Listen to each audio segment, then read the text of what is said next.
이번 시간에는 미국 정부의 사회 보장 혜택, 소셜 베네핏에 대한 강의를 하도록 하겠습니다. 주로 제가 강의하는 내용은 사회보장 은퇴연금 또는 유가족 연금에 대한 것이 되겠고요. 또 한 가지는 생활보조금, SSI라고 하죠. 이제 그거에 대한 얘기. 그 다음에 비시민권자들을 위한 생활보조금. 그 SSI는 시민권자들이 받게 되는 혜택이지만 시민권자가 아닌 분들도 카피라고 하는 그 생활보조금을 받을 수 있습니다. 그 다음에 옛날에는 스탬프라고 표현을 했었는데 영양 지원 프로그램이 있습니다. 칼프레시라고 하죠.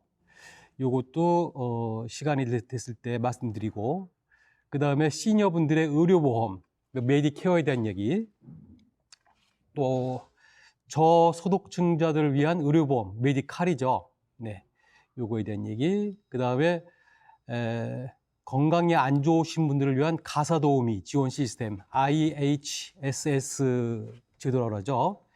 요거에 대한 얘기. 그 다음에 무료 버스나 지하철을 이용하고 할인 택시 서비스를 받을 수 있는 액세스라는 프로그램이 있습니다. 그 다음에 무료로 양로 호텔을 이용할 수 있는 ALW 프로그램이라는 게 있죠. 근데 이런 내용들을 주로 제가 강의하도록 하겠습니다. 오늘은 이것 중에서 최근 코비드-19 때문에 국가적으로 전 세계적으로 고생들을 많이 하고 계시는데 그 얘기부터 시작을 해서 진행을 하도록 하겠습니다.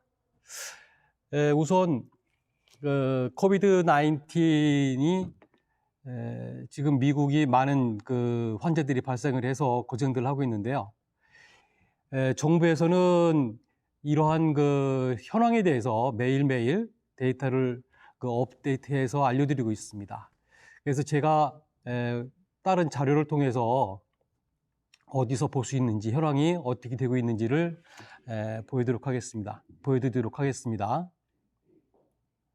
근데 중요한 것은 이제 우리가 코비드-19에 걸렸는지 안 걸렸는지를 알 수 있는 방법, 그 다음에 그런 증상이 있을 때 어떻게 해야 되는지, 근데 보험 쪽에서는 어떻게 지원을 받을 수 있는지 등등 좀 더 구체적으로 말씀을 드리겠습니다. 우선 그 증상은 한마디로 얘기해서 독감 증상하고 아주 유사합니다. 근데 일반적인 독감 증상보다 조금 다르다 하는 부분이 뭐가 있냐면 음식에 대한 맛 또는 냄새를 맡을 수 없다는 거죠. 그거에 대한 어떤 기능이 떨어진다는 게 좀 다른 겁니다. 또 한 가지가 조금 더 심각한 증상을 갖다가 보여줄 수가 있는데 주로 이제 그런 것들은 호흡기 관련된 가슴 통증 이런 거에 대한 증상을 갖다가 보여주고 있죠. 근데 중요한 것은 조금 더 이 코비드-19이라는 병에 걸리기 쉬우신 분들, 조금 더 걸릴 가능성이 높은 분들이 있다는 거죠. 이런 분들은 특히 주의를 하셔야 됩니다. 첫 번째가 담배를 태우시는 분들이고, 두 번째는 65세 이상 된 시니어분들, 그 다음에는 좀 이렇게 면역 체계에 좀 문제가 있으신 분들이 있어요. 망가졌다든지 아니면 기능이 저하됐다든지 이런 이뮨 시스템에 문제가 있으신 분들이 하이 리스크를 갖고 계시게 됩니다. 그 다음에 심장 질환을 갖고 계시거나 아니면 다이어비디, 당뇨, 혈당 증상이 있으신 분들, 그 다음에 폐 질환이 있으신 분들이 하이 리스크 군이라고 말씀드릴 수가 있습니다. 이런 분들은 특히 더 조심을 하셔야 됩니다. 물론 이제 이러한 증상이 있을 때는 의사한테 연락을 해서 의사로부터 어떻게 진행을 해야 되는지 의견을 구하는 것이 가장 중요합니다.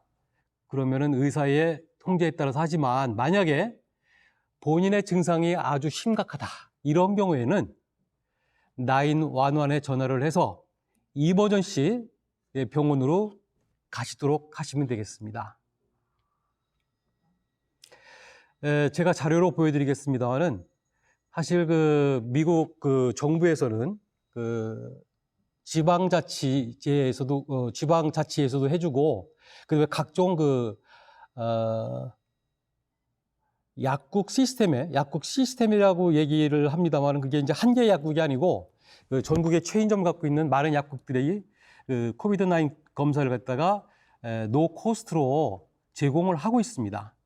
가장 많이 알고 있는 게 CVS죠. CVS에서 그런 무료 테스트 기회를 주고 있고, 그 다음에 라이트 에이드나 월그린, 월마트에서도 이런 걸 제공을 하고 있습니다. 그래서 그러니까 그 웹사이트에 들어가면 거기에서 여러분들이 그 댁에서 가까운 그런 그 검사 장소를 찾아서 검사를 하실 수가 있게 됩니다. 대부분 검사 결과는 이틀 내에 받으실 수가 있습니다. 물론 이런 그 약국들, 체인들 말고 일반 건강보험 회사에서도 그런 그 코비드-19 테스트라든지 치료에 대해서 거의 무료로 다들 그 서비스를 제공하고 있으니까 그 부분도 많이 이용해 주시기 바랍니다. 코비드-19 관련된 것도 하지만 그렇지만은 이제 10월이면 일반 그 건강보험에 그 리뉴를 할 수 있는 그런 기회가 주어집니다. 제가 그래서 지금부터는 건강보험에 대한 얘기를 간단하게 해드리려고 합니다.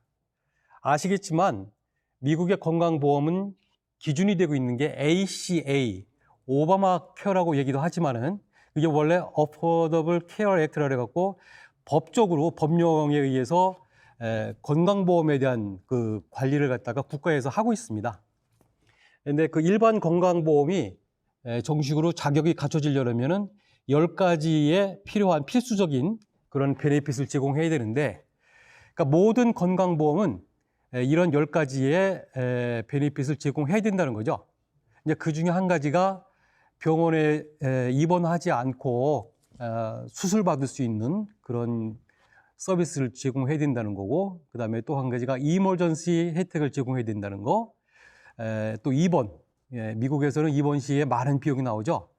그래서 그런 비용을 커버하기 위해서 건강보험에서 보장을 해주도록 되어 있고요. 임신이나 출산, 이것도 꼭 제공을 해야 됩니다. 근데 왜 정신적인 어떤 치료, 카운셀링에 대한 베네핏도 제공해야 되고요. 그 다음에 의사들이 처방하는 그 약에 대한 커버리지도 꼭 제공하도록 되어 있습니다. 그 다음에 그 랩 서비스라든지 아니면 예방 차원에서 받는 그 프리벤티브 케어도 꼭 제공하도록 되어 있습니다. 요즘은 추가로 어린 아이들 외에도 치과보험이나 그다음에 비전 케어를 해서 요거는 이제 안경할 때 비용을 좀 세이브할 수 있도록 보험 혜택을 제공하는 겁니다. 이런 기능들도 함께 제공되고 있습니다. 또 참고로 말씀드리면은 그 미국의 건강보험은 기본적으로 커다랗게 4가지 단계로 분리를 해놨습니다. 그래서 혜택이 다르고 보험료도 거기에 따라 다른데, 이런 것 중에서 가장 2021년도에 변경되는 내용 몇 가지만 좀 알려드리면요. 여러분들 대부분 아시겠지만 건강보험에서 가장 중요한 것은 내가 만약에 어떤 그 사고나 질환에 의해서 병원에 아니면은 그 전문가들한테 서비스를 받는 경우에 의료비가 많이 나올 수가 있죠. 근데 그 많은 의료비 중에서 본인이 책임져야 되는 본인의 그 분담금의 최대 금액, 요게 다들 있다는 겁니다. 그래서 건강보험을 가입하게 되면은 아무리 많은 비용이 나와도 나는 일정 금액 이상은 부담을 안 한다라는 게 그런 그 프로텍션이 이제 제공이 되게 돼 있습니다. 그래서 그거를 이제 각 그 단계별로 그 보험의 등급별로 기준이 다른데 내년에 요게 조금 올라간다는 겁니다. 그래서 그 부분에 대해서는 좀 구체적으로 좀 말씀을 안 드리겠지만 그 부분을 조금 알고 계셨으면 좋겠어요. 그 다음에 전체적으로는 내년에 그 건강보험료가 되게 캘리포니아 같은 경우에 7.3%가 내려가는 거로 지금 발표를 했습니다. 그러니까 올해보다는 플랜에 따라서 올라가시는 분도 있겠지만 전체적으로는 조금 내려갑니다. 그 다음에 치과보험도 원하시면 선택해서 가입하실 수 있고요. 안경이나 콘택트 렌즈의 혜택을 받을 수 있는 비전 플랜도 가입하실 수가 있습니다. 그래서 그 커버드 캘리포니아 관련해서 좀 중요한 데이터를 말씀드리면 10월 1일부터 12월 15일까지는 리뉴를 할 수 있는 기간입니다. 그래서 기존에 커버드 캘리포니아에 가입하셨던 분들이 만약에 플랜을 체인지 하고자 하신다면 이때 체인지 하시면 되겠습니다. 그 다음에 이제 오픈 엔롤먼트 피리어드라는 게 있어요. 그래서 처음 건강보험에 가입하시고자 하시는 분들은 1년에 이때만 가입하실 수가 있다는 겁니다. 그래서 그 기간이 11월 1일부터 내년 1월 31일까지 해서 3개월 동안 건강보험에 가입하실 수 있습니다. 그러니까 아무 때나 가입할 수 없게 돼 있다는 거 정확하게 알고 계셨으면 좋겠어요. 근데 최근에 8월 1일부터는 특별히 그 잡을 잃어버렸다든지 아니면 인컴이 감소하신 분들은 애니타임 플랜 그 변경이나 가입을 신청할 수 있습니다. 그 다음에 또 한 가지 변경된 사항이 텔레헬스라는 게 있습니다. 그래서 전화를 해서 의료 전문가들, 그러니까 의사나 간호사나 의료 전문가들하고 전화 통화나 온라인 그 화상 통화를 통해서 그 건강 검진 아니면은 처방을 받을 수 있게 되어 있는데요. 요것도 건강보험에서 그 커버를 해주도록 변경이 됐습니다. 물론 이제 여기 들어가는 본인 분담 비용은 일반 주치의를 만날 때하고 동일한 주치의나 전문의를 만날 때와 동일한 그런 그 본인 분담금을 내도록 되어 있습니다. 참고로 알려드리고 싶은 건데요. 커버드 캘리포니아라는 보험회사는 이런 개인이나 가정을 위한 것뿐만이 아니고 스몰 비즈니스, 소규모의 그 직장에서도 단체로 가입할 수가 있습니다. 직장보험이라고 하죠. 근데 이거는 이제 100명 이하의 종업원이 있는 그 직장에서는 이런 보험을 선택을 할 수가 있는데요. 최근에 변경된 내용이 뭐냐면 한 가지 플랜만 가입할 수 있는 게 아니고 두 가지의 어떤 그 레벨을 갖다 선택해서 가입하실 수가 있습니다. 그러니까 고용주가 두 가지의 티어를 선택을 할 수가 있고 그 다음에 종업원들도 그 중에서 하기가 원하는 그런 플랜을 선택을 하실 수가 있다는 겁니다. 그리고 스몰 비즈니스 건강보험에서 중요한 거는 만약에 종업원 수가 25명, 요거는 이제 풀타임, 이퀴벌런트 임플로이라고 표현을 하는데요. 어쨌든 25명 이하 되는 종업원이 있는 경우, 그 다음에 종업원의 평균 임금이 연간 5만 4천 불 이하 되는 경우, 그 다음에 고용주가 50% 이상 보험료를 내주는 경우에는 그 보험료가 회사에서 내주는 그 보험료의 50%를 텍스 크레딧으로 받을 수가 있습니다. 요거는 2년간 이렇게 혜택을 받을 수가 있게 됩니다. 근데 여러분들이 이제 그 가끔 말씀을 들었을 거예요. 요즘 건강보험에 가입 안 하면 벌금을 물게 된다는 거. 요거에 대해서 간단하게 안내 말씀드리겠습니다. 첫 번째는 가입을 안 하게 되면 어른 같은 경우는 750불, 그 다음에 자녀들은 375불. 요렇게 이제 벌금을 물을 수가 있고요. 근데 요거로 끝나는 게 아니고 인컴이 많으신 분들은요 2.5%라는 룰이 있습니다. 그래서 2.5%를 계산했을 때 그 금액이 얼마인지, 그 다음에 750불을 계산했을 때 더 커다란 금액을 벌금으로 적용하게 되어 있습니다. 근데 이 중에서 이제 2.5%라는 것은 그 Filing Threshold Requirement라는 기준이 있어요. 그래서 그 금액을 제외하고 나머지에 대해서 2.5%를 계산을 해서 벌금을 부과하도록 되어 있습니다. 그래서 이 부분도 이제 벌금이 이렇게 부과된다는 거 알고 계시면 좋을 것 같아요. 근데 건강보험에 가입하지 않아도 벌금을 부과되지 않는 그 이그젬션 룰이 있습니다. 그래서 요것도 그러니까 모든 사람이 보험 가입 안 했다 해갖고 전부 다 벌금이 부과되지 않는다는 거, 그것도 알고 계셨으면 좋겠는데, 대표적인 게 뭐냐면 본인의 인컴이 그 텍스 파일링 트레스홀드에 못 미치시는 분들은요, 건강보험에 가입을 하지 않아도 벌금이 부과되지 않습니다. 그 다음에 만약에 직장 다니시는 분 같으면 그 직장에서 제공해주는 그런 그 보험이 너무 비싸서 못 들어가는 경우들이 있어요. 그런 경우에도 벌금이 부과되지 않습니다. 근데 너무 비싸다는 건 사실은 좀 추상적이죠. 그래서 구체적인 기준이 그 8.24%라는 기준이 있습니다. 요 기준, 좀 더 구체적인 얘기를 하기에는 좀 시간적으로 제한이 있어서 우선 이렇게 직장에서 제공해주는 보험료가 너무 비싼 경우도, 그래서 건강보험에 가입하지 않는 경우도 벌금이 면제가 될 수 있다는 정도만 우선 알고 계시면 될 것 같아요. 그 다음에 또 한 가지가 그 헬스케어 쉐어링 미니스트리에 가입을 하시게 되면 건강보험에 가입하지 않아도 벌금이 부과되지 않습니다.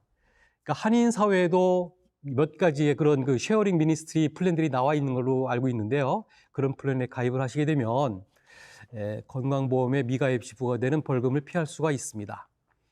그 다음에 간단하게 추가로 지금 시즌에 맞는 말씀을 하나 더 드리자면 메디케어 부분입니다. 아시겠지만 10월 15일부터 매년 12월 7일까지 메디케어에 대해서 가입도 할 수 있고 변경도 할 수 있는 그런 기간이 주어집니다. 근데 이제 여기서는 한 가지 구체적인 얘기를 하고자 하는 것이 아니고 여러분들이 좀 잘못 알고 있는 부분에 대한 말씀을 드리려고 합니다. 우선 첫 번째, 메디케어는 노 코스트 인슈런스가 아니라는 겁니다. 그러니까 메디케어에 가입해도 본인이 보험료, 그 다음에 코페이, 코인슈런스, 디덕터블 이런 것들을 부담을 해야 됩니다. 그건 꼭 알고 계시고요. 그 다음에 한국과 미국의 사회보장협정에 의해서 그러니까 서로 이제 그런 그 사회보장제도에 협조를 하기로 되어 있는데 불행하게도 메디케어나 SSI는 이 협정에 적용되지 않습니다. 중요한 부분이 이제 메디케어는요 세금을 꼭 내야 된다 이런 얘기를 하시는 분들이 있는데 그건 잘못된 얘기입니다. 누구든지 예를 들어서 65세 이상 된 시민권자 또는 5년 이상 영주권을 갖고 계신 분들은요 누구든지 메디케어에 신청해서 메디케어 혜택을 받을 수 있다는 점 알고 계시면 좋겠고요. 그 다음에 아까 말씀드렸다시피 제로 코스트 인슈런스가 아니기 때문에 보험료나 디덕터블이나 코페이나 이런 것들이 다 부과된다는 점을 알고 계시고 그런 본인이 부담해야 되는 부담금을 갖다가 커버받을 수 있도록 좀 지원받기 위해서는 그걸 지원해주는 플랜들이 몇 가지가 있어요. 우선 정부에서 지원해주는 플랜이 있고 그 다음에 일반 그 보험회사를 통해서 지원받을 수 있는 방법이 있습니다. 한 가지 중요한 말씀을 덧붙이겠습니다. 소득이 적으신 분들은요, 건강보험에 가입하실 때 정부에서 많은 지원을 해줍니다. 그래서 건강보험이 사실은 비싸지만 소득에 맞춰갖고 감당할 수 있을 정도의 보험료를 책정해드리고 있어요. 따라서 소득이 적더라도 꼭 건강보험을 한번 시도해 보시길 권합니다. 그래서 제가 이제 자료로 보여드리겠습니다만은 이제 정부의 이런 혜택을 갖다가 요청할 때는 온라인으로도 할 수 있고 전화로도 할 수 있고 직접 찾아가서 신청할 수도 있는데 요즘 같아서는 이제 직접 찾아갈 수가 없으니까 주로 온라인이나 전화를 이용하시면 될 것 같아요. 그래서 간단하게 이렇게 이제 정부에서 제공해주는 그런 플랜 혜택 중에서 오늘은 여러분들의 건강 관련된 그러한 내용을 가지고 말씀을 좀 나눠봤습니다. 시간적인 제약 때문에 자세하게 많은 말씀들은 못 나눴지만 이런 테마들에 대해서는 여러분들이 관심을 가지고 필요하면 혜택을 받을 수 있겠구나. 이렇게 아시면 되겠어요. 그래서 이런 혜택이 필요하신 경우에는 제가 화면으로 이제 보여드리는 그런 정부 사이트 아니면 이런 걸 전문으로 하고 있는 그런 에이전트들이 있습니다. 그분들한테 그 어드바이스를 구하면 도움을 받을 수가 있으실 겁니다. 오늘은 여기서 마치도록 하겠습니다.